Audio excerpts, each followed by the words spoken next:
Gracias. Bien, hoy voy a estar hablando de un tema que muy poco hoy en día se habla y voy a estar hablando sobre la santidad. Es un tema que con el moderno evangelio suena hasta como un garabato, ¿sí? Pero me gustaría hablar de esto porque tengo la carga en mi corazón y porque me gustaría darle un enfoque que esta generación puede recibir. Dice en 2 Timoteo que vendrá un tiempo donde van a juntar maestros que enseñan la Biblia a lo que la gente quiere escuchar. Y por la presión del grupo, por la presión de la mayoría y lo que la mayoría quiere escuchar, va a ejercer una presión sobre los predicadores y los pastores. Y finalmente ellos van a empezar a enseñar lo que la gente quiere escuchar y no lo que realmente la Biblia dice.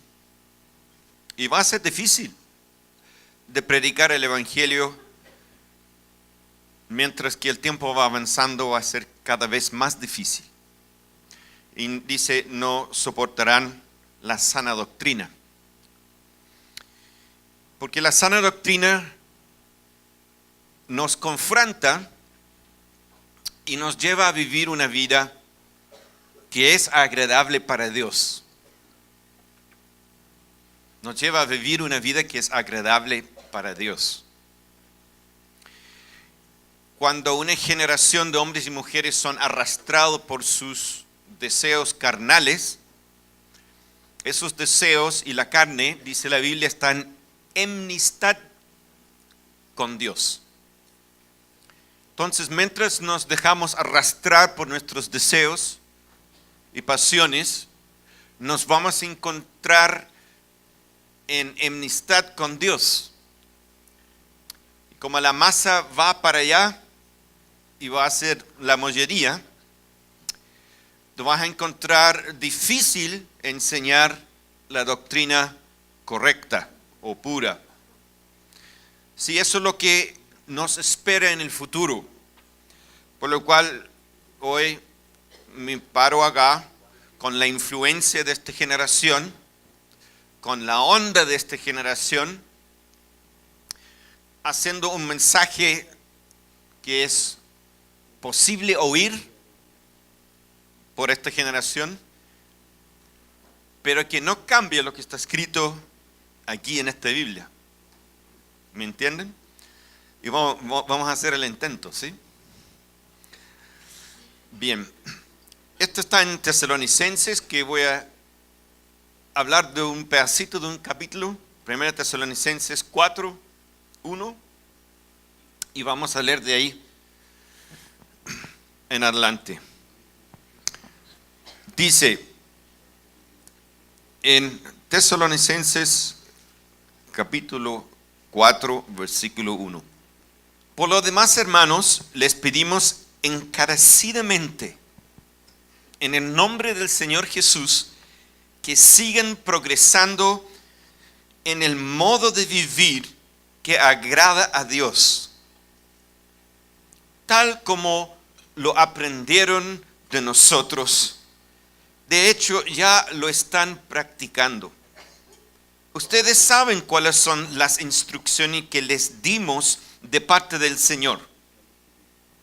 Entonces, en una visita anterior a los tesalonicenses, Pablo les enseñó y después se fue de allá. Luego intenta visitarlos, no puede. Envía a Timoteo, Timoteo los visita y Pablo finalmente también les escribe esta carta. La voluntad de Dios es que sean santificados, que se aparten de la inmoralidad sexual, que cada uno aprende a controlar su propio cuerpo de manera santa y honrosa, sin dejarse llevar por los malos deseos, como hacen los paganos que no conocen a Dios, y que nadie perjudica a su hermano ni se aproveche de él en este asunto. El Señor castiga todo esto, como ya les hemos dicho y advertido. Dios no nos llamó a la impureza, sino a la santidad. Por tanto, el que rechaza estas instrucciones no rechaza un hombre, sino a Dios, quien les da a ustedes su Espíritu Santo. En cuanto al amor fraternal, no necesitan que se les escribimos, porque Dios mismo les ha enseñado a amarse unos a otros. En efecto, ustedes aman a todos los hermanos que viven en Macedonia. No obstante, hermanos, les animamos a amarse aún más, a procurar vivir en paz con todo, ocuparse de sus propias responsabilidades y a trabajar con sus propias manos. Así les he mandado, para que por su modo de vivir se ganen el respeto de los que no son creyentes y no tengan que depender de nadie. Hasta ahí voy a leer y luego vamos a hablar. La carta escrita por el apóstol Pablo es una carta que fue escrita más o menos en el 50 a 51 años después de Cristo. Trata de imaginar, Cristo muere, sepultado, resucitado, y después, un tiempo más, viene el Pentecostés, el día que cae el Espíritu Santo, se convierte a los 3000, viene un par de semanas después una persecución, se esparce a todos estos cristianos, volviendo a sus territorios, y el Evangelio empieza a expandir rápidamente por toda Asia. Pero más o menos en el año 49, el Evangelio recién llega a Europa, ¿ya? Entonces, en este proceso, estoy a dar un contexto un poquito de esta carta, ¿ya? Pablo, en su segundo viaje misionero, acompañado por algunos, fueron navegando y llegaron a Neápolis, la ciudad que es puerto en el sector de Filipos. Ahí en ese lugar, el apóstol Pablo, tú te recuerdas, habiendo leído Hechos, conoció a Lidia, ¿cierto? La mujer comerciante, y también es el lugar donde expulsó un espíritu de adivinación de una joven esclava. Ahí lo golpearon por las autoridades, le pusieron preso, ¿cierto? Y después tuvieron que librarlo porque no sabía que él era un ciudadano romano, pedirles disculpas y le pidieron que se fuera. De este lugar, él viajó como 150 kilómetros más hacia el sudoeste, y en ese lugar se encontraba en Tesalónica.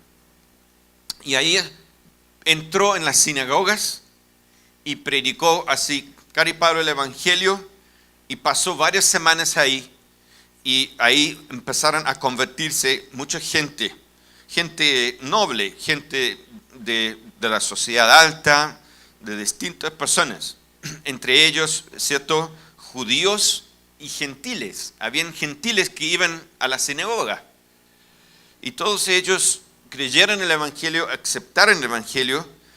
Habían griegos, habían de todo allí que se convirtieron en ese tiempo. Y dice en otra parte de la Escritura que fueron gente noble, que revisaban las Escrituras. Cada vez que Pablo hablaba de ellos, iban a la Biblia a revisar para saber si era verdad, no como otros que simplemente se pusieron en contra. Ellos eran gente noble que fueran a las Escrituras a ver si lo que Pablo realmente estaba diciendo era verdad. Ese es el contexto de esta carta. Y en realidad, en este contexto no hubo como esta carta no es una carta teológica que él escribe para dar y definir ciertas doctrinas. Tampoco es una carta que corrige herejías, por ejemplo, como Gálatas. Es una carta que corrige herejías. La carta a los romanos, que es una carta muy doctrinal y explicativo del Evangelio en todos sus aspectos.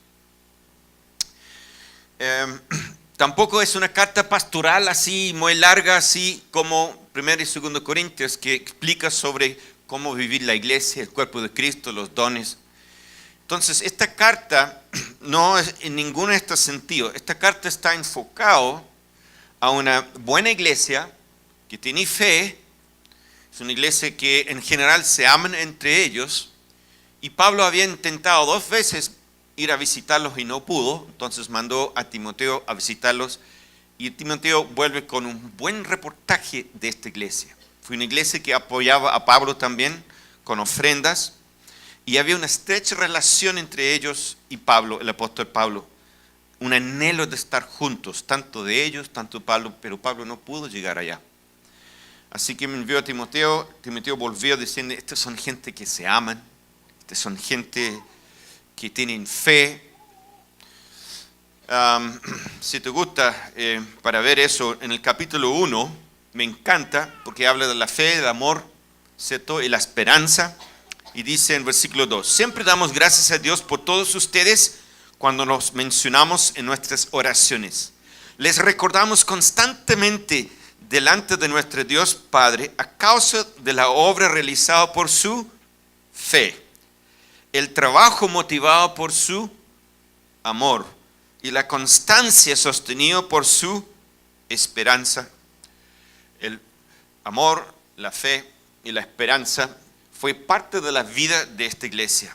Entonces, cuando Pablo les empieza a exhortar aquí, él está queriéndoles llevar más allá a una vida en santidad. Y de eso estamos hablando un poquito acá. La exhortación dice en versículo 3, la voluntad de Dios es que sean santificados. ¿Qué quiere decir santificados? Que sus vidas sean apartados para Dios. Santo quiere ser, en sencillas palabras, apartado para Dios. ¿Ok? Ahora voy a darle una pequeña explicación que es muy necesario cuando hablamos del tema de santidad. Siempre hay extremos en la vida espiritual que el enemigo quiere empujarte a un extremo porque de esta forma el enemigo pueda destruirte. Todos nosotros sabemos que tenemos un enemigo, el diablo, como león rugiente, que andando buscando a quien a devorar. Así dice las Escrituras. Por lo cual la fe es una batalla viva. La vida espiritual es una batalla viva y tenemos un enemigo.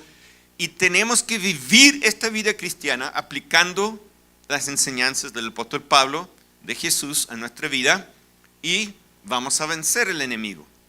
Pero si no pescamos y vivimos al lote, el enemigo va a tomar ventaja de nuestras vidas. Es verdad que estamos en la mano de Dios y Él es soberano y Él nos cuide, pero si tú dejas la puerta abierta, el ladrón va a entrar y te va a robar. ¿O no? Deja la puerta cerrada. Y es así. Si tú no aprendes a vivir la vida espiritual como te has sido instruido, te has sido enseñado, y dejas la puerta abierta, el ladrón va a venir. Pero si vives la vida como la Biblia enseña, el enemigo no tendrá ningún acceso a tu vida. Y es tan sencillo como eso. Ponga toda la armadura, dice la Biblia, el yelmo de la salvación, el escudo de la fe, ¿cierto? La cinta del evangelio, etc. Y la espada, ¿cierto? Del Espíritu. Y vamos poniendo toda la armadura de Dios y viviendo la vida espiritual así como corresponde.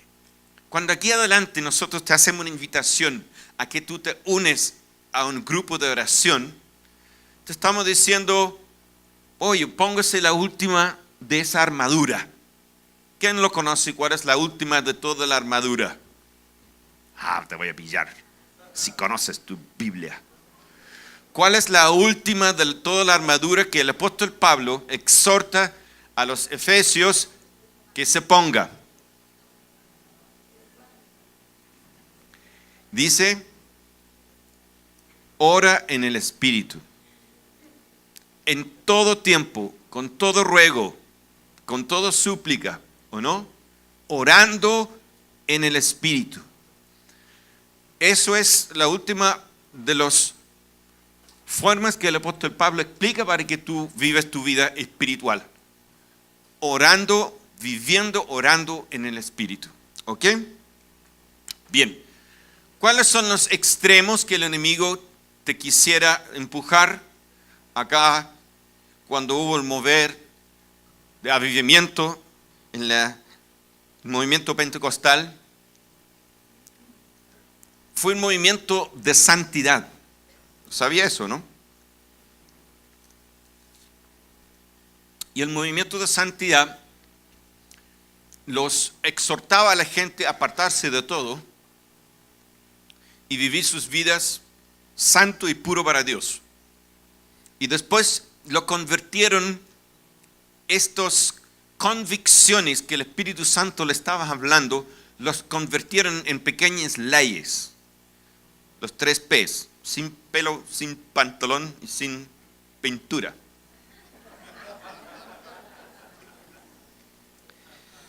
En otras palabras, lo que el Espíritu Santo estaba llevando personas hacia una vida en santidad, el hombre lo tomó y lo convirtió en leyes. Y eso con el tiempo quita la libertad y con el tiempo mata la vida espiritual, el legalismo. Eso es legalismo.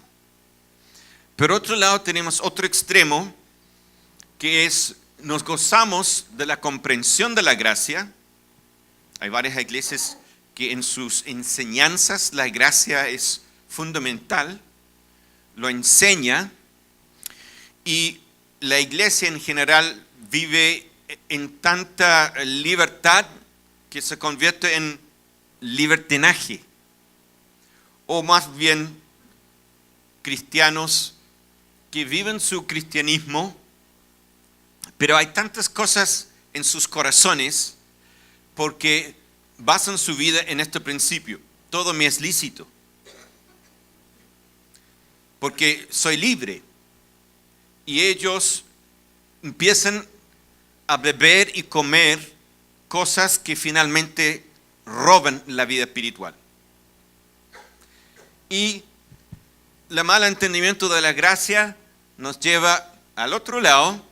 Nos relajamos demasiado, nos abrimos la puerta a todas las cosas y se convierte en un libertinaje que enfría el corazón. ¿No dice la Biblia? Puede haberse multiplicado el pecado, el amor de muchos se enfriarán.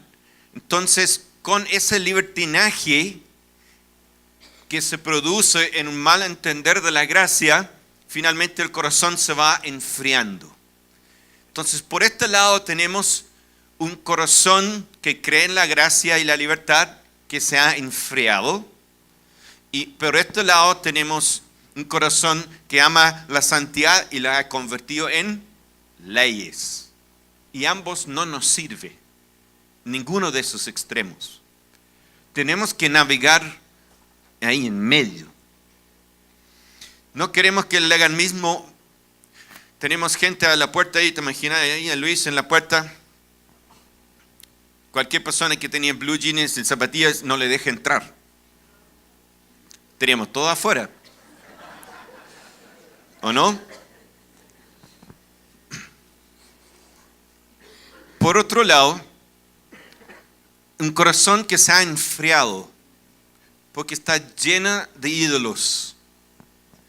Y se ha malentendido todo mi es lícito y se divulga todo el día en cosas de este mundo. Se llena la vida con cosas de este mundo, con los deseos y las pasiones de este mundo, así como suavecito, pero canutito, y pierde su pasión por Dios. Vive ahí así mediocre, tibio, pero dice, bueno, vivo en la gracia, así que todo me es lícito, pero en el corazón está lleno de cosas que en el fondo no vibra para Dios. No vive con pasión, no está enamorado de Dios. La vida es llena de miles de cuestiones. ¿Ya? Ese es el que provoca con el tiempo ese enfriamiento. Bien, no queremos ir a ninguno de estos extremos, entonces vamos apuntando, afinando la puntería y ver si podemos llegar más cerca. ¿Qué es lo que Dios quiere cuando Dios crea la gracia como una doctrina? Dios quiere crear seres libres, sin reglas impuestas. Dios quiere crear seres con una voluntad libre que con su libertad escogen amar. La ley te impone ciertas imposiciones sobre el ser humano.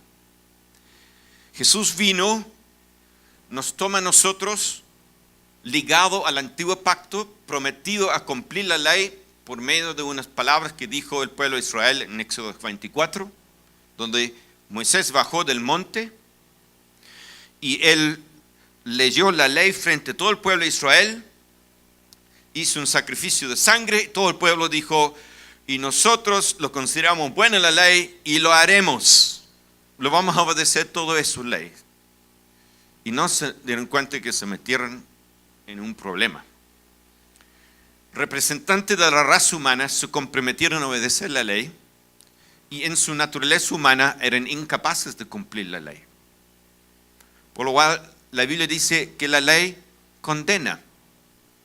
¿Por qué? Porque te comprometes a hacer algo que no vas a cumplir y la ley va a caer sobre ti y te va a condenar. Jesús nos toma y nos pone dentro de sí mismo y Él muere. Por lo cual nosotros podemos ser liberados del antiguo pacto. La única forma de librarse de un pacto es que te mueres y queda obsoleto el pacto. Nos metemos en Jesús, Él muere en la cruz, nosotros morimos con Él y nos resucitamos en una nueva vida, liberado del antiguo pacto, unido a un nuevo marido. ¿Cómo es el antiguo marido? El antiguo marido, que es la ley, esta se explica en Romanos 7, es aquí el marido cuando llega a la casa, toma el dedo encima del frigider, esposa, mira, está sucia. A ver cuánto ropa en el canasto, ropa sucia. ¿Por qué no está vacía? ¿Y la comida está lista? ¿Por qué no está lista? La loza, ¿y toda esta loza cochina aquí en el lavaplato? A ver, voy a revisar el dormitorio. Esa es la ley. Cuando llega a la casa y se siente a ver tele. Eso es la ley. Ven a exigir y no ayuda en nada. Ese marido penca, gracias a Dios, al morir con Cristo, fuimos liberados del matrimonio con Él a través de la muerte con Cristo y resucitamos unidos a un nuevo marido. Se llama Cristo.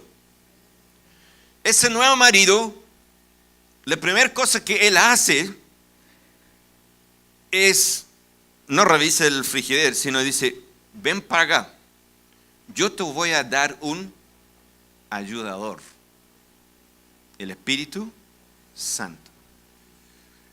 Él quita la ley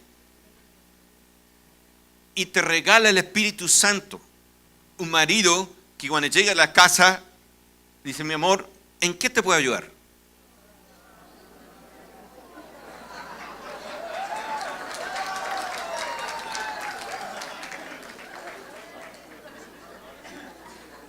Qué lindo, ¿no?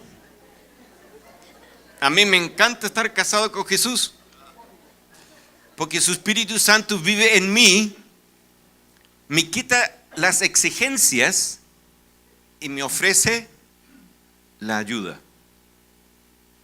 ¡Qué hermoso! ¡Qué evangelio más glorioso! Ahora el Espíritu Santo que vive en ti anhela que tú vives santo y apartado para Jesús. Él no está ahí con el látigo de enjuiciarte ni condenarte, pero sí está ahí para ayudarte. Y te está diciendo todos los días lo siguiente. Aquí dice, la voluntad de Dios es que sean santificados, se aparten de la inmoralidad sexual, que cada uno aprende a controlar su propio cuerpo de manera santa y honrosa, sin dejarse llevar por los malos deseos, como lo hacen los paganos. Ahora que somos templos del Espíritu Santo, el Espíritu Santo vive en nosotros. Tenemos un marido que nos está ayudando con todos los quehaceres, todo el rato. Y esto es la vida que ahora vamos a aprender a vivir, viviendo en santidad. Una cosita más. Esta gracia que Dios creó es fácil aprovechar de ella, porque no hay leyes y consecuentemente me perdona de mis pecados cuando yo fallo. Y qué hermoso es eso. Pero la Biblia dice que engañoso es el corazón más que todas las cosas y perverso. ¿Quién lo conocerá? Por lo cual tu corazón y mi corazón tiene la tendencia de aprovecharse de la gracia. Es decir, pasando un ratito más, perdóname, Señor. Perdóname, Señor. Pucha, de nuevo, Señor. Perdóname, Señor. Bueno, tú sabes que, Señor, tú eres muy amoroso, Señor. Tú perdonas todos los pecados, Señor. Qué bacán eres tú, Señor. Y no nos damos cuenta que nuestro corazón es medio fresco, medio aprovechador, y nos vamos aprovechando de la gracia. Porque esa es nuestra condición. Somos medio engañoso, ladrón, chueco, mentiroso. ¿No te has dado cuenta? Mentimos, engañamos, torcemos las palabras para que digan lo que queremos que digan. Entonces, de lo mismo, tenemos que estar alerta con nosotros mismos, porque vamos a aprovechar de esa gracia. Ahora, te voy a poner la otra cara de esto. Cuando escucha a los cristianos que confiesan sus pecados dolorosamente, pecados grandes, feos, su más gran anhelo es salir del pecado. Hay dos caras a esta moneda. Los cristianos quieren salir del pecado. Hay muy pocos cristianos que quieren vivir en el pecado. Y no les importa nada. Son muy pocos esos cristianos. La mayoría quieren salir, anhelan salir. Y su deseo es poder salir de ahí. Y luchan por salir de ahí. Por eso yo quiero que tú entiendas en este mensaje que son las dos caras. Cuida tu corazón porque eres torcido y perverso y te vas a aprovechar de la gracia. Por otro lado, sepa que tu profundo anhelo, y en la mayoría de los cristianos, es salir de ahí. Conozco algunos aprovechadores que pecan, piden perdón y descarados siguen pecando. Así, descarados. Y viven una vida así. Y así como es la vergüenza ajena, ¿tú sabes cómo es la vergüenza ajena? Yo siento temor ajeno. Como me siento ahí en el trasero, las llamas del infierno. Eso es lo que yo siento por esa persona. Es como se están bloqueados, se están jugando con fuego. No saben con quién se han metido, porque no conocen a Dios. Pero como te digo, la mayoría están, Señor, sácame de aquí. Quiero salir, necesito salir. Libérame, sáname, límpiame. Y es cuando la iglesia debe estar ahí para ayudar y no juzgar. El ambiente aquí debe haber un ambiente donde es fácil confesar, que es difícil esconder el pecado, pero es fácil confesarlo. Y el ambiente en la iglesia con búsqueda intenso de vivir enamorado de Jesús, de qué tal manera que cada pecado que pudo haber en mi vida, como lo quiero quemar. Y ese es el ambiente en la iglesia. Es un ambiente generalizado, una pasión de vivir agradable en cada detalle de mi vida por amor a Jesús. Y esa debe contagiar a los que vienen arrastrando los pecados favoritos, los pecados que están ahí en sus vidas hace tiempo y no han hecho nada, tomaron decisiones pero no son decisiones de verdad, piden ayuda pero no piden de verdad, ¿me entienden? Como chamullando. Y llegan a este lugar y veo que hay confesión, veo que hay arrepentimiento, veo que hay un generalizado, intenso anhelo de vivir nuestras vidas agradables a Jesús. Y ese ambiente empiezan a traerles convicción de pecado. Y al pegarse con nosotros en los grupos vida, al pegarse con nosotros en los grupos de oración, se empiezan a sentir así como fuerzas y ganas de verdad de salir. Fuerzas y ganas de verdad de renunciar. Y hay oportunidades, contracorriente, grupos gracia, grupos de oración, donde hay intimidad, donde voy a abrir el corazón, donde puedo confesar, donde pueden orar por mí, como dice las Escrituras. Y encuentro esos espacios en la iglesia y pueden salir de ahí y no permanecer ahí. Eso es lo que la iglesia debe hacer. ¿Ok? Ahora voy a leer de nuevo esto. Por lo demás, hermanos, versículo 1, les pedimos encarecidamente en el nombre del Señor Jesús que sigan progresando en el modo de vivir que agrada a Dios. Eso es santidad.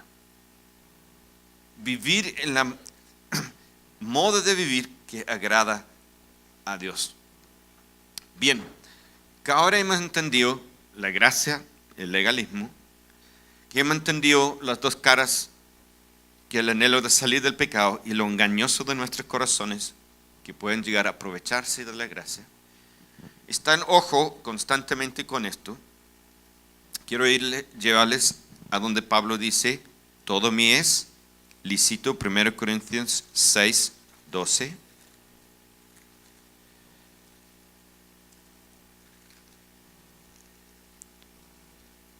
capítulo 6, versículo 12. Todo me es permitido, pero no todo es para mí bien. Todo me está permitido, pero no dejaré que nada me domine.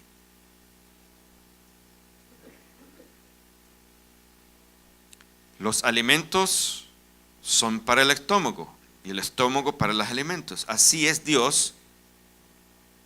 Así es, y Dios los destruirá ambos. Pero el cuerpo no es para inmoralidad sexual, sino para el Señor, y el Señor para el cuerpo. Es tan hermoso cuando entendemos que somos templos del Espíritu Santo, que Dios es santo, que Él vive en este templo, y que cada dedito es para Él, cada ojito es para Él, cada pelito es para Él. Dice la Biblia que todo fuimos creados por medio de Él y para Él. Mira el dedito. Ese dedito es para Él. Este dedito no es para que robe dinero.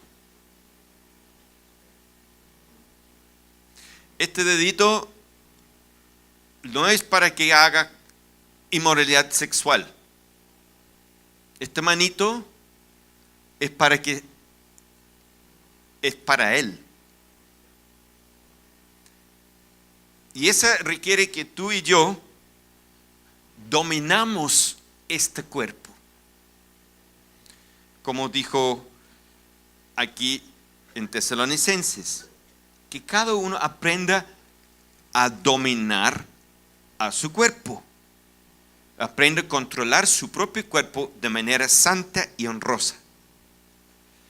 Todos los miembros de tu cuerpo son para servir a Dios en una forma santa y honrosa.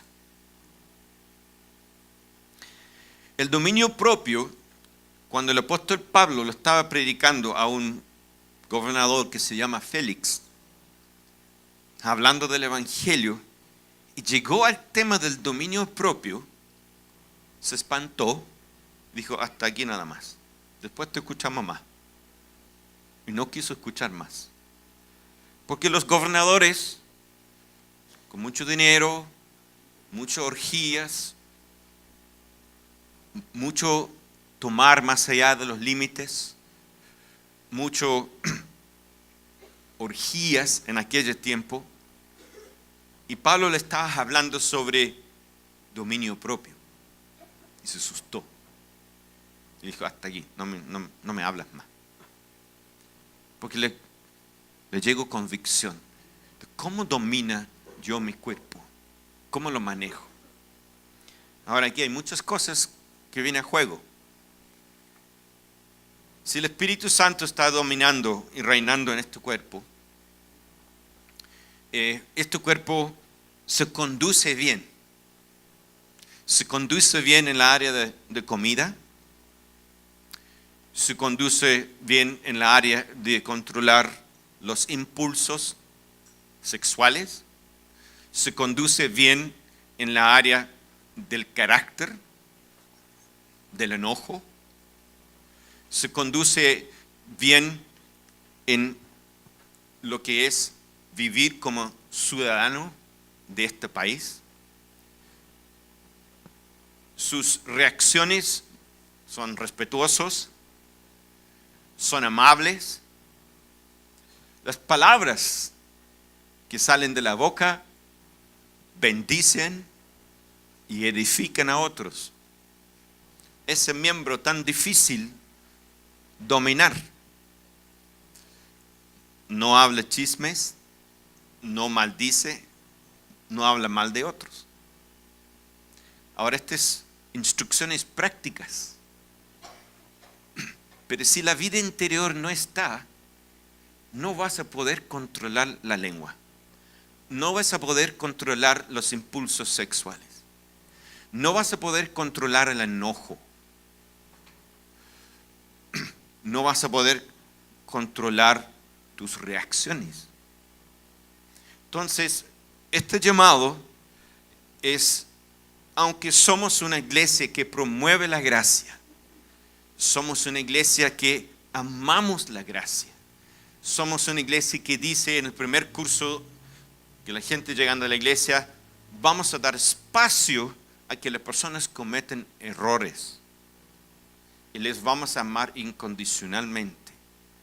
A pesar que este es nuestro mensaje, esto es nuestro decir. Quiero decirte que queremos vivir en santidad.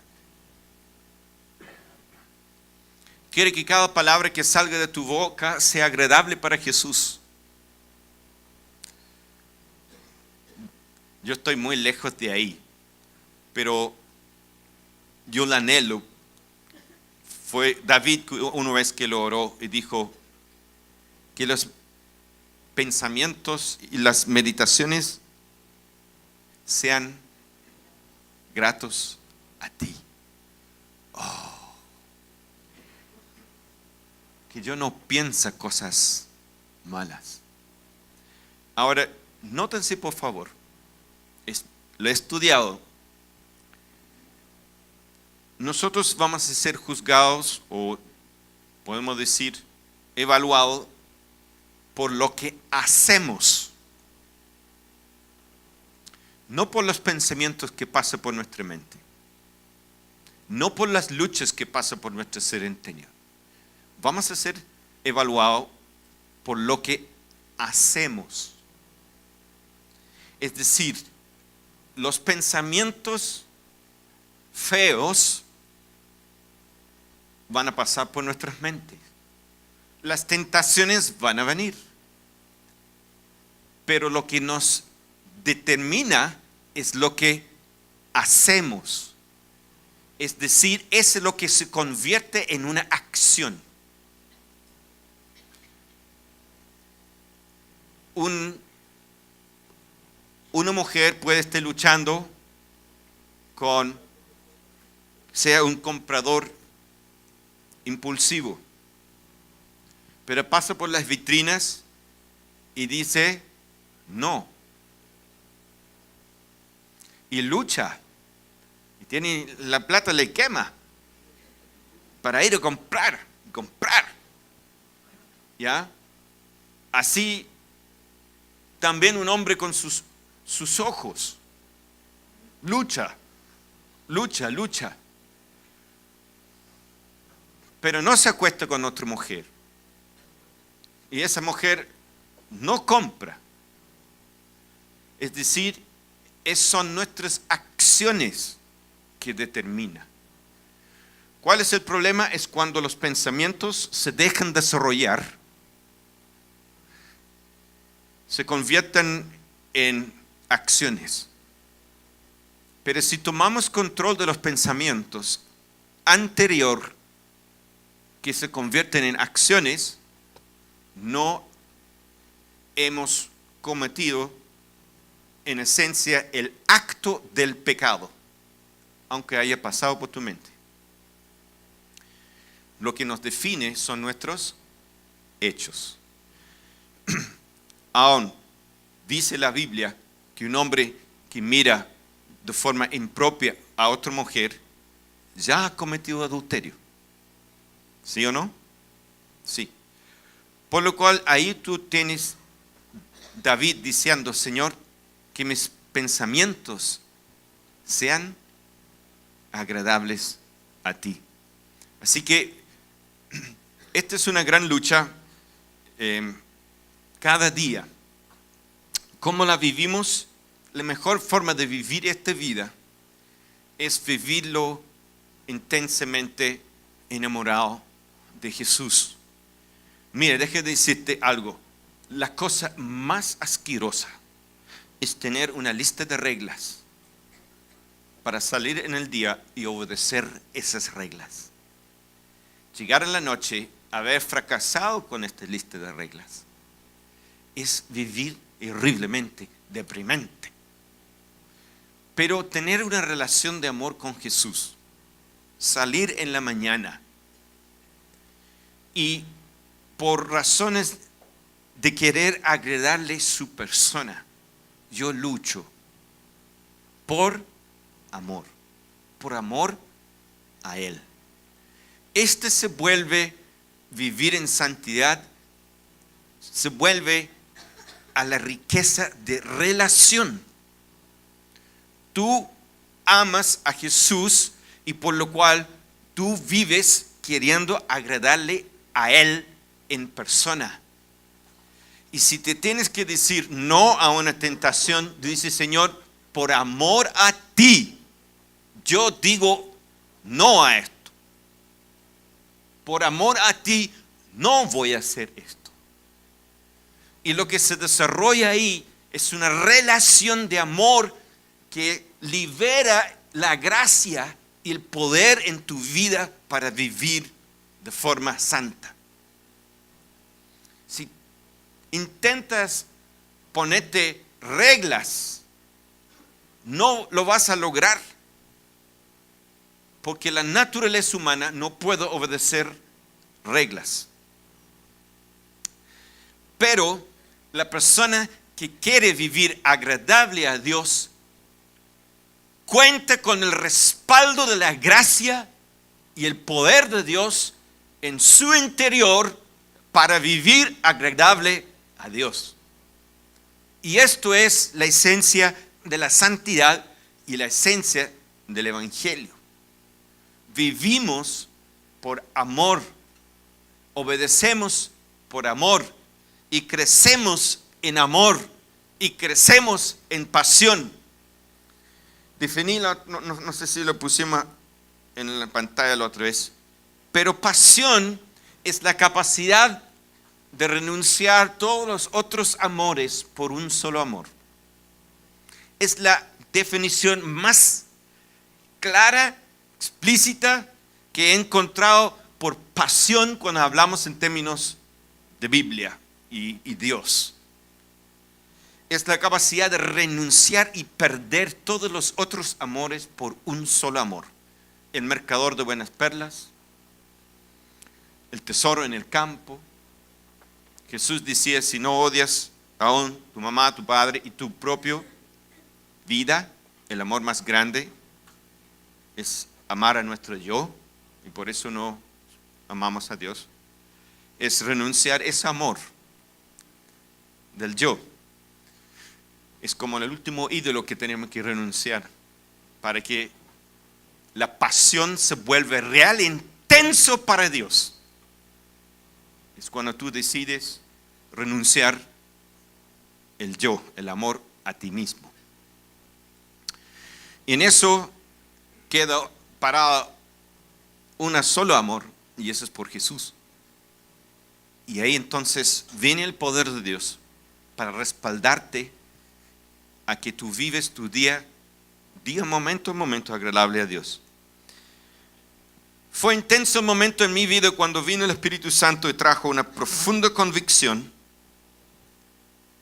sobre cuál fue el motivo de cada palabra que yo hablaba durante el día. ¿Y cuál fue el motivo de cada acción que yo hacía durante el día, especialmente delante de los ojos de los demás? Fue un tiempo de horrible, ¿cómo se llama la palabra? Ser desnudado por el Espíritu Santo. Empecé a darme cuenta que las cosas que yo decía eran más orientadas a agradar a las personas que a agradar a Dios. Y las cosas que decimos muchas veces están más dirigidas a agradar a las personas que a agradar a Dios. Y lentamente tenemos que ir renunciando a agradar a los hombres para agradar y vivir agradables a Jesús. Es decir, el cumbre de esta vida es vivir todo para la gloria de Dios. para Él, para que Él sea glorificado. Y eso significa destronarme, el yo, y poder vivir pensando en qué le agrada a Él, pero no como una carga, sino como una aventura amorosa, apasionada, de día a día vivir conectado, enamorado, dispuesto a renunciar todos los otros amores por un solo amor. Y eso es mi amor por Jesús. Para ir terminando, me gustaría leer Romanos 6, 14 y 12. Romanos 6, 14 y 12.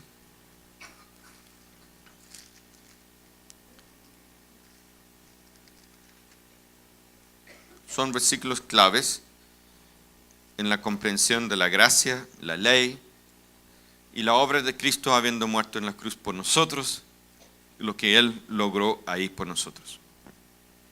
Por tanto, no permiten ustedes que el pecado reine en su cuerpo mortal.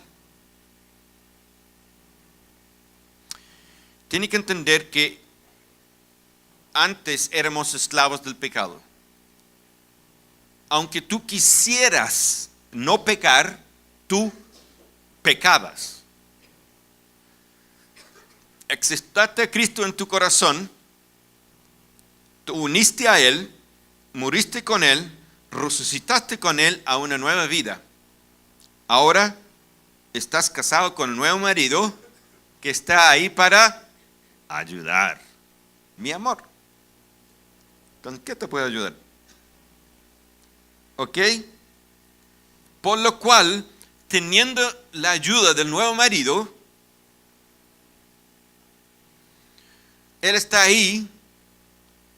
Lo que hizo es mató el poder del pecado que te controló, que te controlaba, y te vino a dar el Espíritu para ayudar. Y ahora, en la carta del apóstol Pablo dice: por lo tanto, no permiten ustedes que el pecado reine en su cuerpo mortal.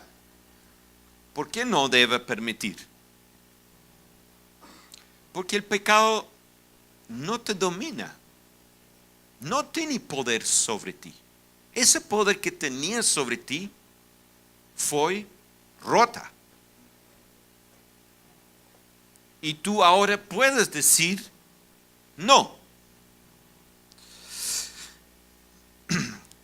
No permiten ustedes que el pecado reine en su cuerpo mortal, ni obedezcan sus malos deseos. No ofrezcan los miembros de tu cuerpo al pecado como instrumentos de injusticia. Al contrario, ofrézcanse más bien a Dios como quienes han vuelto de la muerte a la vida, presentando los miembros de su cuerpo como instrumentos de justicia. Así el pecado no tendrá dominio sobre ustedes, porque ya no están bajo la ley, sino bajo la gracia. Chris Vallotton, un pastor, profeta de la iglesia de Betel, escribió esto: gracia no es una excusa para pecar, sino es el poder para vencerlo. Qué hermoso, ¿no? Bien. Hay un último versículo que yo me lo aplico a mí cuando peco. Sí, algunos están ahí pensando que yo no peco. Una vez tuvimos una persona ayudando en la casa, una persona preciosa, y nos veía como los pastores de la iglesia. Y después un día cuando supimos que tenemos intimidad, no lo podía creer. Y lo encontré tan divertido. Pensaba que no tuvimos intimidad porque éramos pastores. Así. ¿Cómo piensa la gente? Bien, acompáñame y esto cierra Hebreos 12. Esta es mi prueba ácida para mí.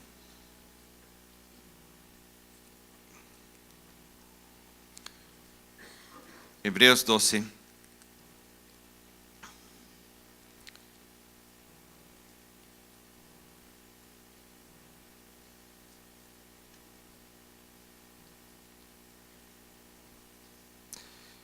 Y yo creo que sería bueno tomar desde el versículo 2.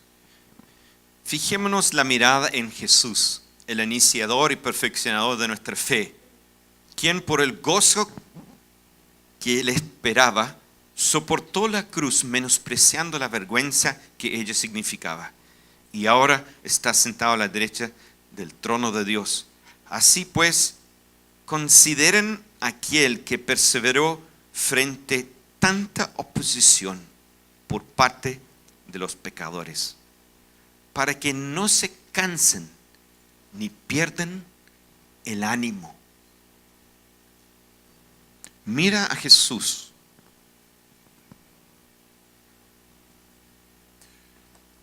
Tan maltratado,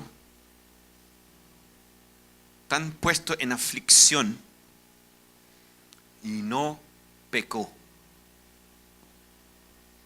Míralo, obsérvalo y anímate. Dice, para que no se cansen ni pierdan el ánimo en la lucha que ustedes libran contra el pecado. Todavía no han tenido que resistir hasta derramar su sangre. Yo me aplico esto para mí. Cuando soy tentado, digo,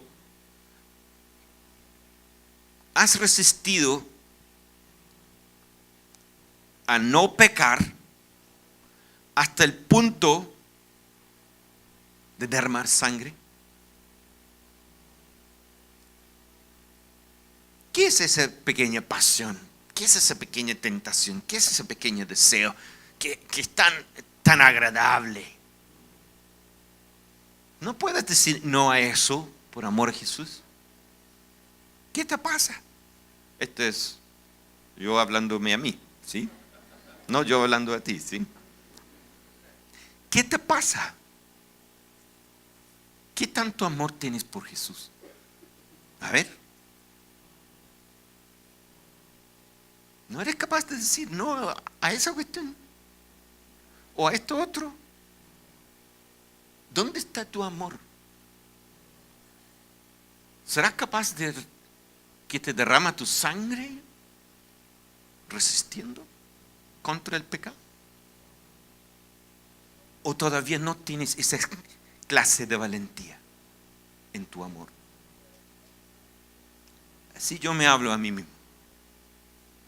Para que yo convierta esas tentaciones ridículas que quieren engañarme, seducirme, los convierto en la aventura de mi batalla por amor a Jesús.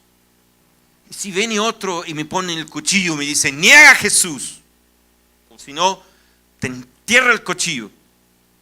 Entonces digo, compadre, entiérralo, porque no voy a ceder. Pasión, muera, porque no voy a ceder frente a ti. Hasta derramar sangre.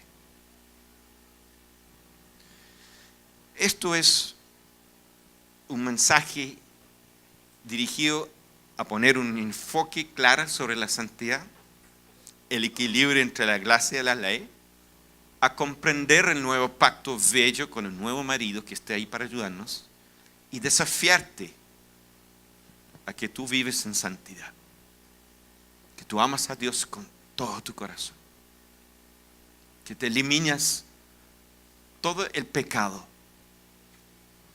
que te estorbe tu intimidad y tu vivir con Él, que seas apasionado por matar cada uno de ellos.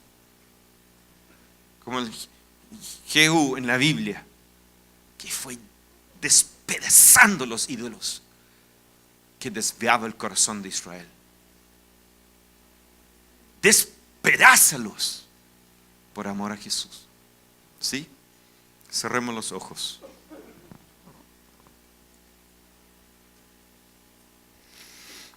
Cada uno conoce sus leones, sus osos, sus gigantes.